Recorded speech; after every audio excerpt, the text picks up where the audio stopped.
Hey y'all, what's going on? It's your boy Mike. So just want to you know stop in real quick and just talk to you guys about again another workout video. This is about upper body exercises. Which ones should you do? Which ones are worthwhile? Now, particularly for the beginner. If you only had a certain amount of time, how should you do your workout split? Different things like that to kind of pay attention to. So in regards to upper body, just in general, you want to do a pushing exercise, a pulling exercise. I would say vertically and horizontally, and you also want to work your shoulders. Again, do those however you want to do them. Um, there's a lot of ways to break them down. Some people will do like a push pull leg exercise workout split. Some people will do what you consider like a bro split. It's like, hey, I'll do a leg day this day, I'll do an arm day this day, or arm and shoulder day, I'll do a back and biceps, or just a chest day, or just a back day, or people break it up different ways. But if you're talking about like just a general upper body, just upper body, you want to do a pushing exercise. Again, this is mainly for beginners. A pushing exercise, a pulling exercise, and something for your shoulders. In regards to your shoulders, you want to do like overhead press or a dumbbell press, something like that. That'll be a great overall exercise without worrying about the very specifics of what you should do, what you shouldn't do. Um, with chest, ladies, work chest. I know people are like, well, it's okay to work chest, ladies. It's actually going to help you lift everything up. So it's actually important for ladies to work chest. For guys, you want that Superman looking chest, that big, big strong looking chest. So work your chest. In regards to back, I would say do a pulling exercise and do a vertical and a horizontal exercise, and particularly work your lower back. In regards to working your lower back, you can do something like a bento, like a deadlift. That's a little more advanced exercise. If you want to do a back, people call them back hyperextensions. However, it's an extension, not a hyperextension. You don't really want to hyperextend your back. That can cause some injuries if you're doing it wrong. So particularly for the beginner, if I would not say to do anything that's going to hyperextend, because if you're brand new to the gym, you can get hurt. And again, why risk an injury? So if anything, you'll want to go to a neutral position. So with the back hyperextension exercise, it's the one that looks like best way I can describe it, looks like a half of a bench. It usually goes like just under like right around your knee height. It's not a very, very high bench. And you pretty much lean over it, and then you'll extend until you're almost like in a flat level like this. So you go from this to this. You don't need to go up here. There's no need for that. Just go up there just to work that neutral. And if you want to get that extra work in, that extra stimulation, hold it there. So bend down and then hold it at that position 1 or 2 seconds to really feel that contraction, that good contraction in your lower back, and then bring it down. That's a great exercise for everybody because we need to have a strong core. Because everything starts at your core. Anything that regards pushing, pulling, lifting, stepping, everything revolves and starts at your core. At your core. Even if you're just like, hey, I'm just going to, I'm going to lift my arm up. Depending on how heavy the weights are, when you start lifting your arm, if you feel your core, tighten just a little bit. So everything starts at your core. So having a good, strong lower back, particularly as you get older, is paramount. So work your lower back. For the ladies, working a nice pulling exercise. Some ladies have a little more in the front than others. So working a good pulling exercise, particularly for that mid upper back, is going to be very, very good because again, for the ladies, have a little more in the front.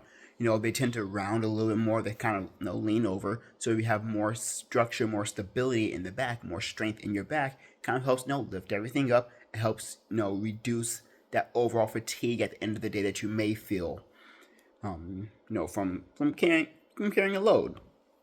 For guys, for my gentlemen out there, well, this is before I even go there. This is for everybody.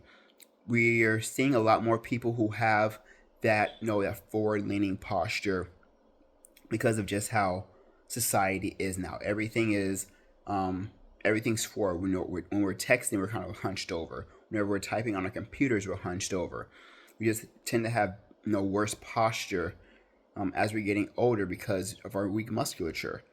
We do everything that's leaning forward. Some people cook leaning forward, and it's a weakness and just overall fatigue. So everyone needs to know to work their particularly their mid back, their their rear delts, some of those external rotator cuff muscles. I can talk about those a little bit later on, probably in this video. But everyone should work their particularly mid upper back to kind of help reduce that curvature that we see, as we're getting older, just to work that overall posture. Now, this is going back to the gentleman. For a gentleman, a lot of us, go to the gym to, get that quote unquote superhero build, that quote unquote, aesthetic looking build. So in order to do that, you actually need, some people call it an X frame, which is a nice big wide upper back, or, a wide upper body, a relatively smaller waist, and then really strong looking legs. Not saying you have to, have like gigantic legs, like, whenever they draw Superman, he looks like he's on like all the steroids in the world. I'm not saying that, but having strong looking legs that look like you work out. So for a gentleman to have that frame, you need to work shoulders. You need to work those vertical pulling exercises, to get your lats kind of popping a little bit.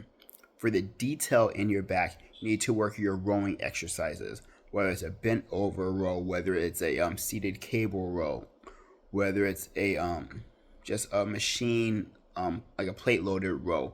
Working those rows, getting a good stretch in your overall lat. So if you want to lean forward just a little bit, to get the extra stretch in, and then pulling all the way back, trying to get your arm back as far as possible.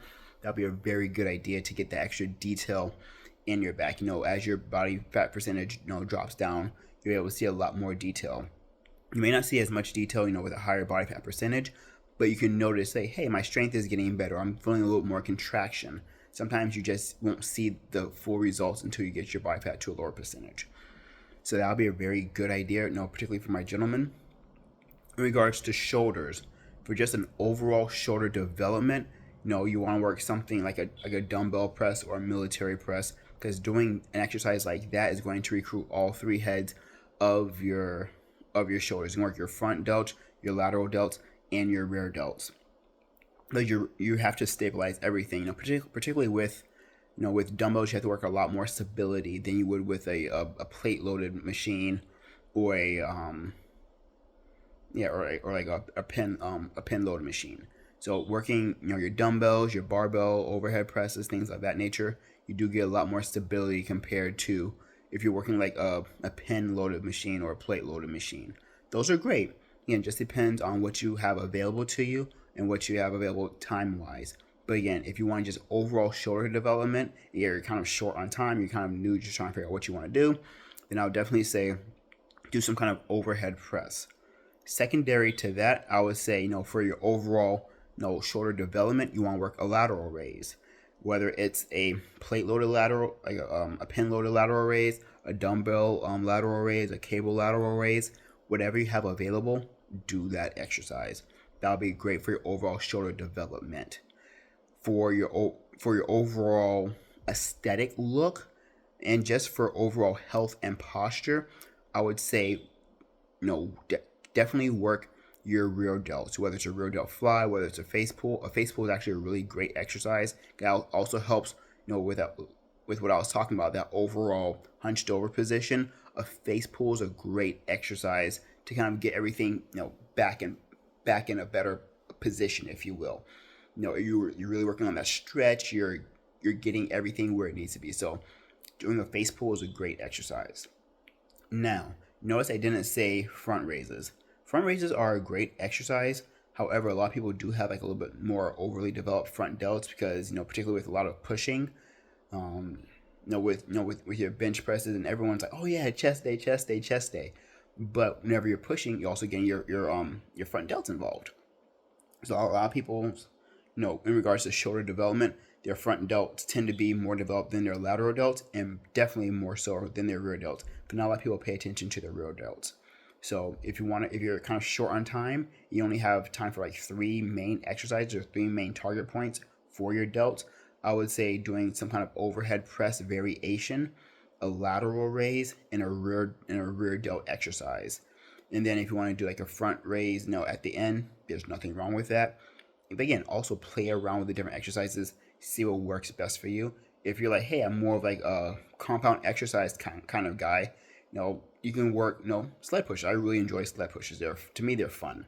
So you can do sled pushes, you can do tire flips, which is going to get a lot of your overall delt activation in. As you're getting more advanced, there are different exercises like landmine presses. There's so many different variations for your shoulders that you can do. Try them out, see what works for you, see what you enjoy, have fun. That's the most important thing. So those are some very basic things about upper body exercises. Another thing that I will say, particularly for my gentlemen, is again, if you're short on time, you're like, I'm not sure exactly what to do. If you had to choose between like a regular bench press or like a incline bench press, I would probably say work an incline bench press, to kind of get that more of a shelf look that you want to look for, that real muscular box, almost squarish looking chest. I would say you really want, trying to focus on that, but more important than that, focus on the points that you feel like, hey, I need a little bit more development here, I need a little more work here. So for just overall chest development, a regular bench press is perfect. A regular angle chest press, bench press, perfectly fine. If you want to get more specific and say, hey, I noticed that, I've been doing push-ups for a while and my middle chest looks good, my upper chest is lacking a little bit, then, go ahead and start off with the incline bench, like some kind of incline bench variation, whether it's barbell, plate loaded, dumbbell, whatever you find. And then I'll say do your regular bench press variation after that. But again, this is just some exercise tips for the beginner, for upper body. Again, break it up however you want to. I've seen people do chest and back day. So while they do like a chest exercise, then do a back exercise, and then chest exercise, and a back day, then back exercise. I've seen people do arms and shoulders. I've seen people do all your pushing exercises and then all your pulling exercises. So with your pushing exercises, they're working front delts, they're working chest, and they're working triceps. For the pulling exercises, they're working back, rear delts, and biceps, because all those muscles, they work together, if you will. I've seen people do those are the big ones that you'll see. You'll see chest and back, pushing, pulling. Those are main ones that you'll tend to see out there. But play around. If you're curious, you're like, hey, what other exercises could I do, to work this or to work that, or I'm short on time. How can I make the most out of? How can I get the most bang for my buck? I would say, start there. If you want to just do an upper body and then a lower body, I've seen people do, total body. And in total body, it's like, hey, I'm picking 5 or 6 exercises that's going to cover all of this stuff. Or 4 exercises. I'll do like squats, I'll do bench press, I'll do pull-ups, I'll do shoulder press, and I'll do a core exercise, and they'll kind of stop there. So different variations of that you'll see. But start off with that again with upper body. If anything, if you're short on time, you want to do some kind of pushing variation. Again, start with regular and then go incline if you want to. You want to do some kind of pulling variation vertically and horizontally, so you're getting definition and you're getting the width that you want. And you want to do some kind of shoulder press variation, and then you can add the isolation exercises after that. So again, in regards to isolation exercises, it's exercises that are more single joint motions. So a bicep curl is an isolation exercise compared to a lat pull down. Or you'll do like a cable fly compared to a bench press. So do your compounds first, and then you want to do your isolation exercises. Generally speaking, we can talk about different differences, like when would you want to do an isolation before a compound. We can definitely talk about things like that. But just for the new person, you want to do your compound exercises first, and then do your isolation exercises if you have time. You can break it up however you want to. The most important thing is have fun. Now I'll probably talk about that in another video, about just the importance of having fun in the gym, Because again, I'll admit I take the gym very, very seriously, but I'm sitting there laughing and stuff like that. During my sets, I enjoy the gym. It's fun to me. So have fun in the gym, whether you've been in there for a day or 10 years. If you're if you're brand new to the gym or you've been to the gym a while ago and you're just coming back, the most important thing is have fun, enjoy what you're doing. And if there's any other questions, any other comments, or anything else I can kind of answer for you, explain for you, um, divide for you, like, oh, how can I do this split or this split or this split? Definitely let me know.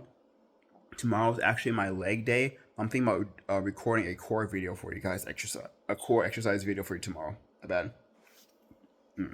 Um, yeah, this is live. Um, I'm thinking about doing a core exercise video for you guys tomorrow. The importance of core exercises, why you should do them, different things that you can do. Um, just kind of divide that up a little bit to kind of talk about the importance of core. And working your core is a lot more than just doing a bunch of sit-ups and crunches. To be honest, it's a lot more involved in that. Sit-ups and crunches are dope, but if you don't want to do sit-ups and crunches, you don't have to do sit-ups and crunches. There's a lot more to core exercises than you guys possibly know. Some of you guys have more knowledge than me. I'm not saying I'm the most knowledgeable person. I'm not the most knowledgeable person in the world. I have a lot of knowledge, but there are a lot of people who are way smarter than me in all of these aspects. I'm just a dude. I'm still learning these things. I'm just using my past experience to kind of educate y'all. But yeah, I'll definitely talk about some different core exercises. Um, some basic ones, some more advanced ones, and just again the importance, the why of why to do core exercises. So again, just want to chop it up with y'all for a little bit. I'll catch y'all later. All right, bye.